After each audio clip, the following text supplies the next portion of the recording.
जय हिंद मित्रों। हिंदी अखबार विश्लेषण रिव्यू में आपका हार्दिक स्वागत है। निरंजन_दास.ऑफिशियल यूट्यूब चैनल पर भी आप देख रहे हैं मित्रों। बुधवार 12 अक्टूबर 2022 कार्तिक कृष्ण पक्ष तृतीया विक्रम संवत 2079 पुण्याकांक है। शुरू करता हूँ मित्रों। Very good morning friends, all of you, very good morning. क्या कुछ है मित्रों? जेपी की जयंती पर सियासी शास्त्रार्थ। हम जेपी के सिद्धांतों पर चल कर ही कर रहे बिहार का विकास, बिहार प्रदेश के मुख्यमंत्री नीतीश कुमार जी का कहना है। जेपी के मार्ग से भटकने वालों को सत्ता से बेदखल करे अमित शाह। इनके कंटेक्स्ट में दोनों के कंपैरेटिवली आप देख सकते हैं आरोप प्रत्यारोप, क्योंकि अमित शाह जी केंद्रीय गृह मंत्री, भितहरवा उनके जन्मस्थली, जेपी के जन्मस्थली सारण आए हुए हैं मित्रों। सिताब दियारा स्थल सारण में जेपी के गांव सिताब दियारा बहुत बहुत आप लोगों की उनकी जयंती पर बहुत बहुत अभिनंदन है। हमारी टीम की तरफ से बहुत बहुत अभिनंदन है आप लोगों का मित्रों। बिल्कुल आप लोगों का हार्दिक स्वागत है हमारे चैनल पे, अभिनंदन है। जेपी जयंती की शुभकामनाएं ढेर सारी हमारी टीम की तरफ से। शांति बनाए रखें मित्रों, आपस में शांति बनाए रखें। इनके विचार और इनकी जीवनी से जयप्रकाश नारायण, स्वर्गीय जयप्रकाश नारायण से कुछ बहुत सारी सीखने की चीज़ें, बहुत सारी सीखने की चीज़ें कुछ जरूर अपने जीवन में उतारें मित्रों। उन्हीं के बिहाफ में बिहार में लोकनायक जयप्रकाश नारायण की जयंती पर पूरे उल्लास से मनाई गई। सारण के सिताब दियारा में केंद्रीय गृह मंत्री अमित शाह ने उनकी आदमकद प्रतिमा का अनावरण किया और मंच से नीतीश कुमार और महागठबंधन सरकार पर प्रहार किया। वहीं पटना में जेपी जयंती पर आयोजित कार्यक्रम में मुख्यमंत्री नीतीश कुमार ने दावा किया कि हम जेपी के सिद्धांतों पर चलकर बिहार का विकास कर रहे हैं। यह अमित शाह जी का कहना है, लेकिन इस प्रदेश के मुख्यमंत्री का क्या कहना है? हम जेपी के सिद्धांतों पर चलकर ही कर रहे बिहार का विकास। मुख्यमंत्री नीतीश कुमार ने कहा कि इस तरह जेपी के अनुयायी होने के दावे पर सियासी शास्त्र भी खूब चला। नीतीश कुमार मंगलवार की सुबह यहां राजकीय समारोह में शामिल होने के बाद नागालैंड के दीमापुर में भी जेपी जयंती पर आयोजित एक सभा में शिरकत की। वहीं इस मौके पर शाम को पटना के बापू सभागार में हुए कार्यक्रम को भी संबोधित किया। अमित शाह जी कहते हैं जेपी के सपनों को पीएम नरेंद्र मोदी कर रहे पूरा। नीतीश कुमार बोले जब तक जीवित हैं जेपी को हम भूल नहीं पाएंगे। केंद्रीय मंत्री सारण में जेपी के गांव टोला में स्थित सिताब दियारा स्थित लाला टोला में आयोजित उनकी जयंती पर सभा को संबोधित कर रहे थे। उन्होंने कहा जेपी ने सर्वोदय और संपूर्ण क्रांति को एक साथ जोड़कर भारत की कल्पना की, लेकिन अमित शाह ने नीतीश सरकार पर भी जमकर हमला बोला। गृह मंत्री ने कहा जेपी और लोहिया के चेले 5 बार पाला बदल चुके हैं। ऐसे लोगों का मकसद बस सत्ता पाना ही होता है। शाह ने जेपी की धरती से उनके सिद्धांतों को तार्किक परिणति तक पहुंचाने की अपील बलिया के सांसद व युवाओं से की। शाह ने कहा कि प्रधानमंत्री नरेंद्र मोदी सही मायनों में जेपी के सपनों को पूरा कर रहे हैं। मोदी सरकार सर्वोदय और अंत्योदय के साथ गरीबों का कल्याण कर रहे हैं। समझने वाली बात है मित्रों, यहाँ पे सर्वोदय सबों को लेकर, अंत्योदय जो निचले वर्ग है उनको लेकर सर्वांगीण विकास कर रहे हैं, ये मोदी जी का कहना है। मुख्यमंत्री नीतीश कुमार ने कहा कि लोकनायक जयप्रकाश नारायण ने 14 सदस्यीय कमेटी बनाई थी। उस कमेटी में मैं भी शामिल था। वो हमें बहुत मानते थे, इस कारण जेपी को करीब से जानने समझने का मौका मिला। बिहार में जब हमें काम करने का मौका मिला तो हम उन्हीं के बताए रास्तों पर चलकर राज्य का विकास कर रहे हैं। मुख्यमंत्री ने ये बातें जेपी जयंती पर आयोजित राजकीय समारोह जदयू की ओर से सम्राट अशोक कन्वेंशन हॉल स्थित बापू सभागार में आयोजित कार्यक्रम और नागालैंड में आयोजित एक समारोह में कही। तो आपके सामने है मित्रों जो कुछ है। ये आरोप प्रत्यारोप चलता रहता है दोस्तों। आय से अधिक संपत्ति के मामले में SVU की पटना पूर्णिया में कार्रवाई। पूर्णिया SP दयाशंकर के ठिकानों पर छापेमारी। दयाशंकर SP, देखिए पढ़ाई लिखाई का जब यही फायदा है तो बिल्कुल छापेमारी होगी। UPSC एग्जाम्स क्वालिफाई करने के बाद ये कैडर प्राप्त होता है मित्रों। भ्रष्टाचार के खिलाफ विशेष निगरानी इकाई ने बड़ी कार्रवाई की। वर्ष 2014 बैच के IPS अफसर, बताइए 2014 बैच के IPS ऑफिसर पूर्णिया के SP दयाशंकर पर आय से अधिक संपत्ति का मामला दर्ज करने के बाद मंगलवार को पटना और पूर्णिया के कई ठिकानों पर छापेमारी की गई। 72 लाख रुपये के गहने और कई गाड़ियां मिली। 14 लाख से ज़्यादा नकदी मिले। जन सैलाब ने मुलायम को दी अंतिम विदाई। सुपौल में युवक की हत्या। मोकामा से नीलम और गोपालगंज से मोहन बने राजद के उम्मीदवार। देखिए मित्रों, मोहन गुप्ता मोका विधानसभा में बिहार विधानसभा उपचुनाव में मोकामा और गोपालगंज दोनों सीटों पर महागठबंधन की ओर से राजद का उम्मीदवार खड़ा है। महागठबंधन ने इस पर अपनी सहमति दे दी। राजद ने मोकामा विधानसभा क्षेत्र से बाहुबली अनंत सिंह की पत्नी नीलम देवी, गोपालगंज सीट से मोहन गुप्ता को अपना उम्मीदवार बनाया। अभी इतना ही उम्मीदवार याद रख लीजिए मित्रों। महागठबंधन की तरफ से, भाजपा की तरफ से हम लोगों ने चर्चा कर चुके हैं। डेंगू मरीज के इलाज की निगरानी को कंट्रोल रूम है। डेंगू मरीज डेंगू के लिए बहुत संभल के रहे, बिल्कुल संभल के रहे। काफ़ी हाई अलर्ट पे है अभी पूरा बिहार मित्रों। बारिश का मौसम चल रहा है। मानसून जाते जाते अपना जो रूप विकरालता दिखाई है, उसी के सुरक्षा में डेंगू का आपको यदि आसपास इस तरह के केसेस मिलते हैं तो निगरानी कंट्रोल रूम है, आप संपर्क बिल्कुल करें। भूमि सर्वेक्षण के लिए 10,000 पद पर होगी बहाली। 1 सप्ताह के अंदर विज्ञापन प्रकाशित होगा। फरवरी 2023 तक बहाली प्रक्रिया पूरी होगी। राज्य में भूमि सर्वेक्षण को लेकर संविदा आधारित 10,000 पदों पर बहाली होगी। इसके लिए 1 सप्ताह में विज्ञापन प्रकाशित की जाएगी। हमने पहले भी चर्चा किया था मित्रों। फरवरी 10,000 पद संविदा आधार पे होगी। बाकी का 7800 समथिंग पद पे जो होना था, 200 समथिंग पद जो बिहार सरकार के कर्मचारी के लिए पद है, जो बिल्कुल यहाँ अस्थाई पद है, हमने चर्चा इससे पहले भी किया था, उसी के बिहाफ में है। बिल्कुल अलर्ट रहे, जॉब की तैयारी में लगे रहे, हमारे साथ जुड़े रहिए मित्रों। फॉर्मेट चेंज होगा मित्रों। हिंदी इंग्लिश न्यूज़पेपर एनालिसिस आप मैथमेटिक्स का, रीजनिंग का class, Indian polity, science, history, geography, सारे क्लासेस आपको मिलने वाला हमारे चैनल पे। जुड़े रहिए। नामकरण भी चेंज होगा चैनल का। तो क्या कुछ होगा मित्रों, आपके साथ में बना रहूँगा। जब पर्दे पर उतरा तमिल महाकाव्य पोन्नियिन सेल्वन वन मनोरंजन के लिहाज से एक अद्भुत फिल्म है जो खूब पसंद की जा रही है। इसे बेवजह के लिए राजनीतिक सामाजिक विवादों में नहीं खींचा जाना चाहिए। श्री S निवासन, वरिष्ठ पत्रकार, लेखक अपने विचार है। चलिए हमारे लिए मोस्ट VVI क्वेश्चन पॉइंट, अर्थशास्त्र के नोबेल। आज जब आर्थिक मंदी का खतरा दुनिया के सिर पर मंडरा रहा है और अमेरिका से लेकर यूरोप व दक्षिण एशिया तक सरकारें इससे बचने के लिए रोज रोज हाथ पैर मार रही है, तब बैंकिंग क्षेत्र के 3 गहन अध्येताओं और अमेरिकी अर्थशास्त्रियों बेन बर्नेंकी, डगलस डायमंड, फिलिप डिवविग, देख लेंगे थोड़ा नाम में डाउट थोड़ा बहुत, इस साल के अर्थशास्त्र के नोबेल से नवाजे जाने का महत्व समझा जा सकता है। आर्थिक मंदी के पीछे बैंक व वित्तीय संस्थाओं की कितनी बड़ी भूमिका होती है, अब यह कोई छिपी हुई बात नहीं है।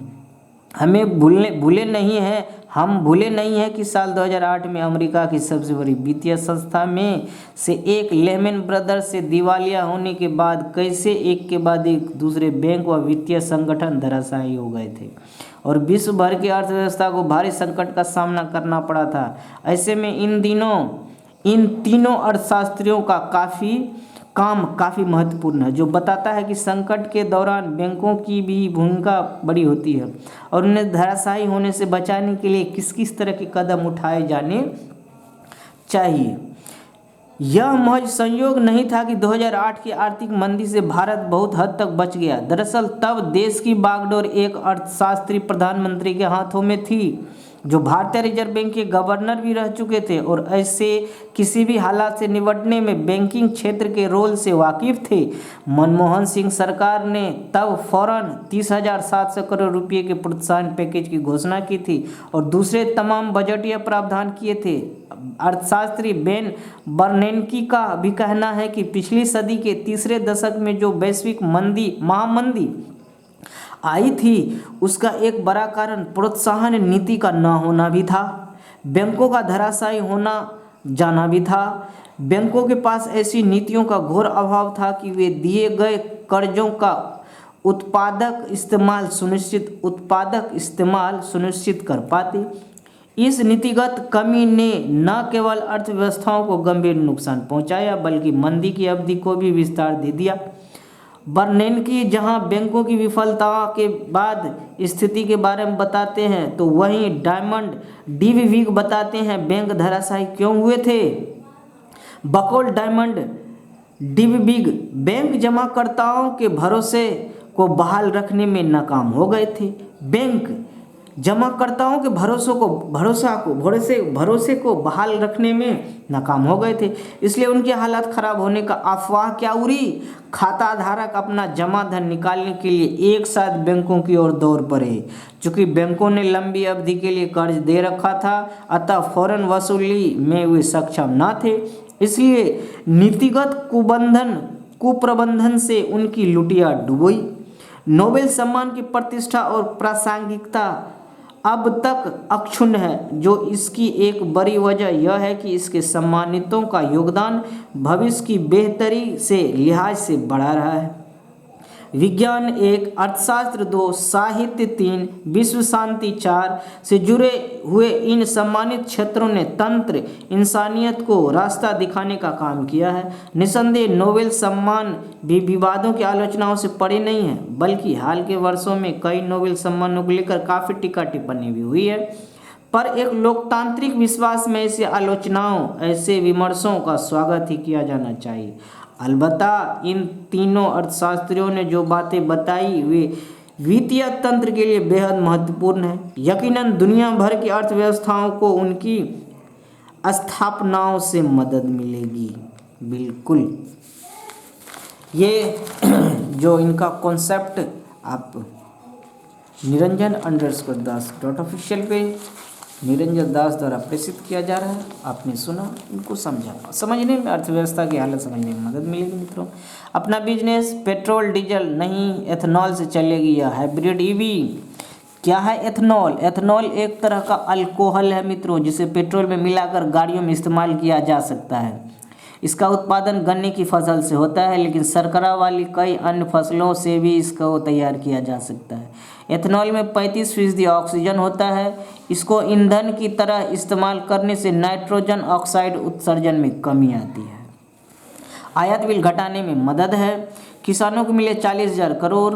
कार्यक्रम में केंद्रीय मंत्री नितिन गडकरी के अलावा केंद्रीय मंत्री महेंद्र नाथ पांडे, भूपिंदर यादव, टोयोटा किर्लोस्कर मोटर के वरिष्ठ अधिकारी मौजूद थे। 20% एथेनॉल मिलने का लक्ष्य 2020-25 तक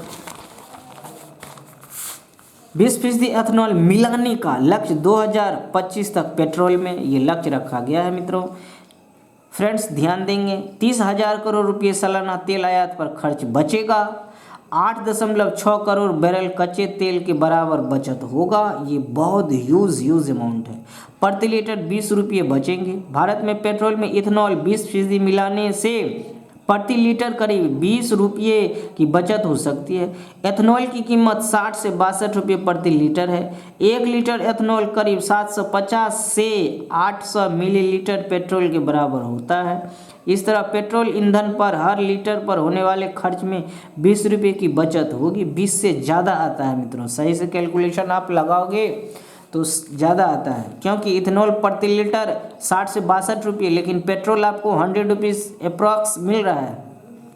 तो आप इस तरह से देखेंगे पेट्रोल जितने माइलेज देता है उतने इथेनॉल कितना माइलेज देगा, उसके कंपेरेटिवली में कहा जा रहा है 20 रुपये की बचत होगी। केंद्रीय सड़क परिवहन मंत्री नितिन गडकरी ने मंगलवार को टोयोटा की हाइब्रिड इलेक्ट्रिक कार की पायलट परियोजना का शुभारंभ किया। मित्रों, इसके तहत कार पूरी तरह से वैकल्पिक ईंधन एथेनॉल से चल सकती है, पूरी तरह से। कार्यक्रम में ब्राजील से आयातित Toyota Corolla Altis FFV SHEV का अनावरण किया गया। FFV SHEV का अनावरण किया गया। FFV SHEV जैसे मजबूत हाइब्रिड इलेक्ट्रिक वाहनों को कहते हैं। SSV SHEV ऐसे मजबूत हाइब्रिड इलेक्ट्रिक वाहनों को कहते हैं फ्रेंड्स, जो एक से अधिक प्रकार के ईंधन से चलते हैं। दुनिया में एथेनॉल का इस्तेमाल बड़े पैमाने पर उपभोक्ता के लिए किया जाता है दुनिया में, पर भारत में क्या कुछ है। लेकिन ब्राज़ील और भारत जैसे देश इसे पेट्रोल में मिलाते हैं। फ्लेक्स इंजन का तकनीक, इस कार में एक flexible fuel engine flex engine और एक इलेक्ट्रिक पावर ट्रेन है। इसमें अधिक एथेनॉल मिश्रण वाले ईंधन का उपयोग किया जा सकता है। फ्लेक्स इंजन की खास बात यह होती है कि यह 100% पेट्रोल से या 100% एथेनॉल से चल सकती है। ब्राज़ील, कनाडा और अमेरिका में ऑटोमोबाइल कंपनियां फ्लेक्स इंजन बनाती है। यह ग्राहकों ईंधन के तौर पर पूरी तरह पेट्रोल से या पूरी तरह बायो इथेनॉल का इस्तेमाल करने का विकल्प देता है। मित्रों, ध्यान देंगे, आयात बिल घटाने में मदद। देश में इथेनॉल उत्पादन बढ़ने पर इसलिए भी ध्यान दिया है क्योंकि यह ईंधन आयात की लागत को कम करता है। अभी भारत हर 8 लाख करोड़ रुपए का कच्चा तेल आयात करता है। हर साल 8 लाख करोड़ का कच्चा तेल का 8 लाख करोड़ का हर साल, पूरे 12 महीने की बात हो रही है मित्रों। अगले साल यह बढ़कर दोगुनी हो जाएगी। जो हालात अभी मंदी का है, जो रुपया कंटेक्स्ट जो चल रहा है करेंसी का, डॉलर में 82.35 प्लस 0.05 थोड़ा बहुत सुधार हुआ है। सेंसेक्स निफ्टी की हालत 57,147 -8 47.79 16,983 -257.45। टॉप गेनर आप देख सकते हैं निफ्टी एंड सेंसेक्स में। तेल गैस के 26 ब्लॉक की नीलामी की पेशकश। भारत ने तेल एवं गैस का पता लगाने और उत्पादन के लिए ताज़ा आयातित बोली चरण में बृहद स्तर पर 26 क्षेत्रों की पेशकश की है। तेल नियामक हाइड्रोकार्बन महानिदेशालय ने बताया कि इसके साथ कोयला भंडार या कोयला सीम से मीथेन गैस निकालने CBM की संभावनाओं का पता लगाने के लिए अलग से 16 क्षेत्रों की पेशकश की जा रही है। तेल एवं गैस खोज एवं उत्पादन क्षेत्र के नियामक हाइड्रोकार्बन महानिदेशालय DGH ने कहा, सरकार ने अंतर्राष्ट्रीय प्रतिस्पर्धी बोली के जरिए खोज एवं विकास को लेकर 26 ब्लॉक की पेशकश की घोषणा की है। भारत दुनिया के सबसे महत्वपूर्ण विमानन बाजार। आपके फ़ोन में जल्द मिल सकता 5G का अपडेट। 1 अक्टूबर से देश के चुनिंदा शहरों में 5G सेवा शुरू है। 2023 से पूरे देश में 5G सेवा की तैयारी। एप्पल को आ रही मुश्किलें। मामले से जुड़े एक दूसरे सूत्र ने कहा कि एप्पल काफ़ी अधिक समय ले रहा है, इससे दूरसंचार कंपनियां चिंतित हैं। सूत्र ने कहा कि इस मुद्दे पर एप्पल और दूरसंचार कंपनियां बातचीत कर रही है। डाउनलोडिंग का क्या कुछ बायोडाटा है मित्रों। औसतन डाउनलोड स्पीड 500 Mbps है। देश में शुरू हुए 5G की स्पीड लगभग 500 Mbps तक जा पहुंची है।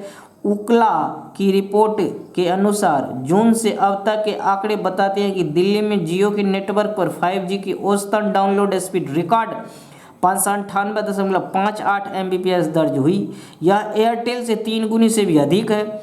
एयरटेल की औसत 5G डाउनलोड स्पीड 197.98 Mbps रही। अब जियो का क्या हालत है आपके सामने। सॉफ्टवेयर अपडेट से क्या होता है फ़ायदा। अपडेट में कोशिश की जाती है कि ऐप को पहले से ज़्यादा स्मार्ट बनाया जाए ताकि उनकी स्पीड पहले से बेहतर हो सके। सॉफ्टवेयर अपडेट के दौरान कोशिश यह भी होती है कि ऐप के प्रयोग को और आसान बनाया जाए। बाजार में नई नई टेक्नोलॉजी के फ़ोन आते हैं, ऐसे में सॉफ्टवेयर अपडेट के माध्यम से एप्लीकेशन को हार्डवेयर और ऑपरेटिंग के लायक बनाया जाता है। रिपोर्ट के अनुसार दूरसंचार और आईटी विभाग के शीर्ष नौकरशाह 5G को जल्दी अपनाने के लिए एक बैठक की अध्यक्षता करेंगे। इस बैठक में विदेशी कंपनियां एप्पल, सैमसंग, वीवो, शाओमी के साथ साथ घरेलू दूरसंचार ऑपरेटरों जियो, एयरटेल, वोडाफोन आइडिया के अधिकारियों को उपस्थित रहने के लिए कहा गया है। जेपी की 2 कंपनियां सीमेंट कारोबार बेचेंगी, घाटा हो रहा है। जयप्रकाश एसोसिएट्स और जयप्रकाश पावर वेंचर्स ने कर्ज कम करने के लिए अपनी सीमेंट कारोबार के साथ कुछ गैर प्रमुख संपत्तियों को बेचने की योजना बनाई है। एसबीआई द्वारा हाल में जेपी समूह की प्रमुख कंपनी जयप्रकाश एसोसिएट्स के खिलाफ दिवाला कार्यवाही शुरू होने की याचिका के बीच समूह ने सीमेंट कंपनियों को बेचने का फैसला किया है। 5 करोड़ के व्यवसाय को ई चालान बनाना अनिवार्य। श्रीलंका कच्चे तेल का भुगतान करने में असमर्थ है। एयरपोर्ट से जुड़ेंगे 2 नई विमानन कंपनियां। विस्तारा और एयर इंडिया एयरलाइंस ने शुरू की तैयारी। विस्तारा और एयर इंडिया एयरलाइंस का आप विमान देखेंगे। कंपनियों के प्रस्ताव पर एयरपोर्ट अथॉरिटी ने जताई सहमति। मजबूत निर्माण के संकल्प के साथ IRC संपन्न हुई है। नई काउंसिल का गठन और पहली बैठक के साथ ही बीते 8 अक्टूबर से लखनऊ में आयोजित इंडियन रोड कांग्रेस का अधिवेशन मंगलवार को समाप्त हो गया। नए पदाधिकारियों ने सड़क हादसों को कम करने के लिए इंजीनियरिंग में सुधार, कम लागत में नई तकनीकी से वैकल्पिक साधनों का प्रयोग करते हुए अच्छी टिकाऊ सड़कें और पुल देश में बने, इसका संकल्प दोहराया। पर्यटकों के लिए फिर शुरू हुई पैलेस ऑन व्हील्स। रेलवे की सबसे premium train palace on wheels 12 अक्टूबर आज से। कंग्रेचुलेसन सबों को यात्री जिन्होंने टिकट बनवाया, वेरी वेरी कंग्रेचुलेसन्स। ये कोरोना लेके बंद था, फिर चालू हुई है। करीब 2.5 साल बाद पटरी पर लौट रही है, कोविड के चलते बंद थी। पुराने रूट पर देसी विदेशी पर्यटकों को लेकर रवाना होंगी। PRO प्रशस्ति श्रीवास्तव ने बताया कि रेलवे 40 साल से पैलेस ऑन व्हील्स का संचालन कर रहा ट्रेन पर्यटकों को 1 सप्ताह का शाही सफ़र कराती है। ट्रेन दिल्ली के सफदरजंग स्टेशन से सफ़र शुरू करती है और जयपुर पहुंचती है। फिर यहां से सवाई माधोपुर, चित्तौड़गढ़, उदयपुर, मारवाड़ जंक्शन, जैसलमेर, जोधपुर, भरतपुर होते हुए आगरा कैंट पहुंचती है। 1 रात आगरा गुजारने के बाद ट्रेन वापस सफदरगंज स्टेशन पहुंचकर अपनी यात्रा विराम देती है। रेलवे ने ट्रेन को फिलहाल 12 अक्टूबर 2022 से 26 अप्रैल 2023 तक प्रत्येक बुधवार को सफदरजंग स्टेशन से चलाने का निर्णय किया। प्रत्येक बुधवार वीकली ट्रेन है। पैलेस ऑन व्हील्स सबसे पहले 26 जनवरी 1982 को पटरी पर दौड़ी थी। VVI pattern 1 question is fixed. यहाँ से एक क्वेश्चन बनेगा और पूछा जाएगा मित्रों। क्या कुछ है नेक्स्ट? स्पोर्ट्स। दिल्ली में जीत के साथ श्रीपज कब्जा। दिल्ली में जीत के साथ भारत ने दक्षिण अफ्रीका को आखिरी वनडे में 7 विकेट हराया। बड़ा श्रीलंका मेहमानों के खिलाफ घर में श्रृंखला जीती है। श्रीलंका प्रवासी टूर्नामेंट T20 मैच। थाईलैंड महिला एशिया कप के सेमीफाइनल में। सिलहट बांग्लादेश और संयुक्त अरब अमीरात UAE के बीच मंगलवार को मुकाबला बारिश के कारण रद्द होने के बाद थाईलैंड पहली बार महिला एशिया कप T20 टूर्नामेंट के सेमीफाइनल में पहुंच गया है। दीप्ति शर्मा T20 रैंकिंग के फिर 3रे स्थान पर पहुंची है, ऑलराउंडर है। रोजर बिन्नी बनेंगे BCCI के बॉस। 18 अक्टूबर को होगी पदाधिकारियों की चयन की आधिकारिक घोषणा। 3 साल से भारतीय क्रिकेट कंट्रोल बोर्ड के अध्यक्ष सौरभ गांगुली 3 साल के 8 महीने की जगह 3 साल से अभी है 8 महीने की